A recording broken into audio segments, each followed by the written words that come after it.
respected dignitaries who are present in this venue, dear parents, teachers and students and all other staff and members of the board of this esteemed school. At the outset, I would like to thank the whole management and principal for inviting me to your annual day function. I also congratulate personally the toppers who were just, I had congratulated them by giving them the mementos. I wish them all the best in their future career ahead.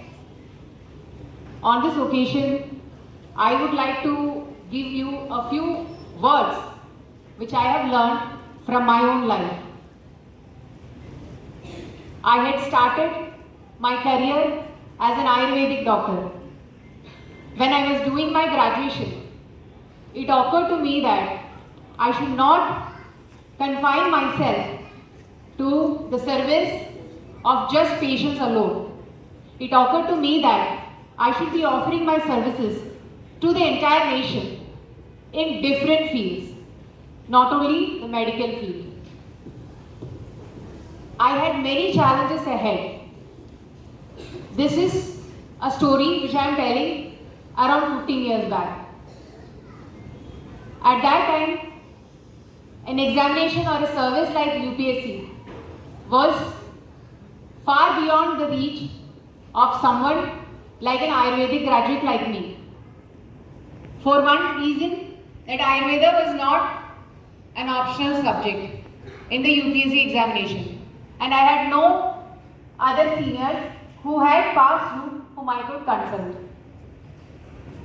So many people advised me, UPSC is not your cup of tea. It is no use pursuing it.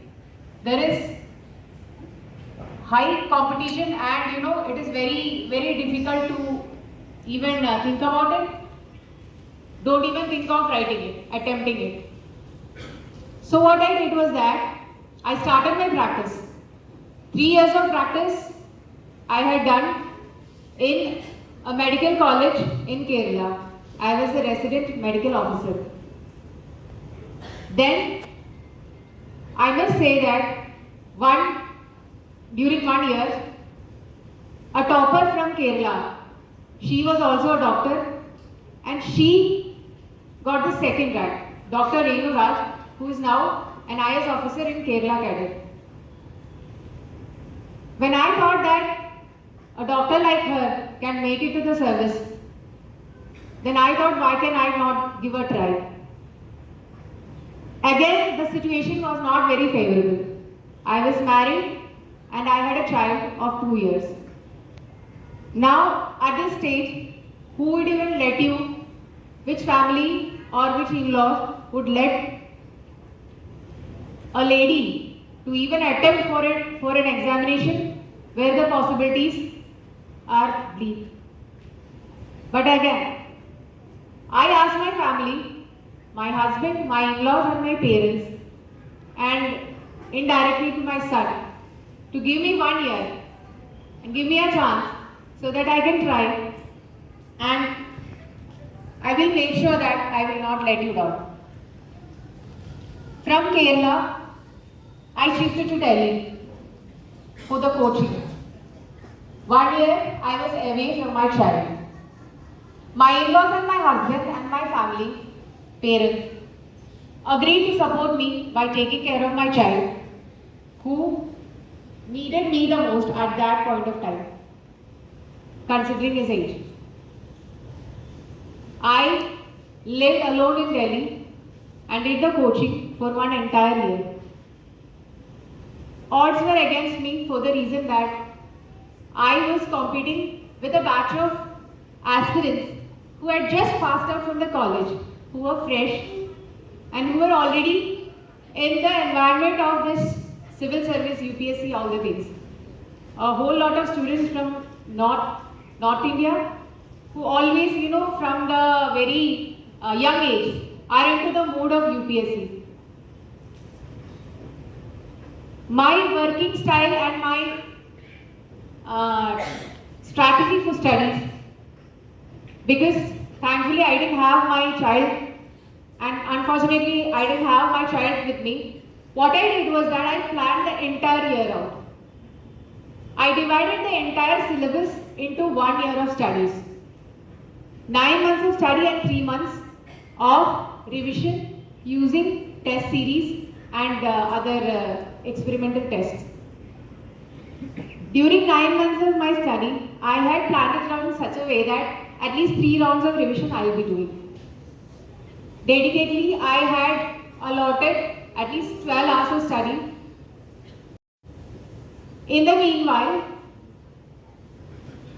I had to also look at our current affairs, newspapers, newspaper reading and all these things. I also had to attend the classes. So this is how I planned my studies. And remaining 3 months, I had at least attempted 5 institutes test papers, around 100 papers, and 10 years previous year question papers. So that before the first exam, that is the preliminary exam, I had enough in my hand, enough of practice.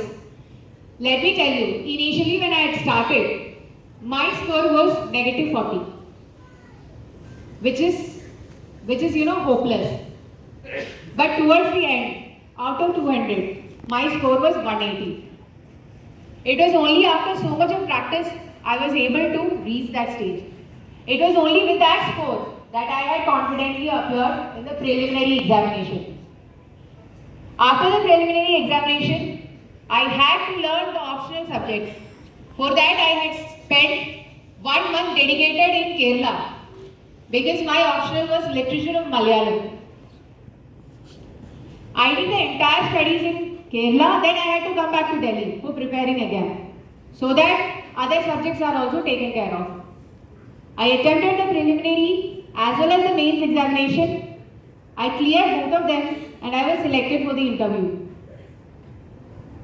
In the interview, I was faced with variety of questions which I had prepared. I had done the coaching again, and thankfully, by God's grace and by the blessings of my family, my teachers and all my well-wishers, in my first attempt, I was able to clear the examination and got into the Indian Administrative Service.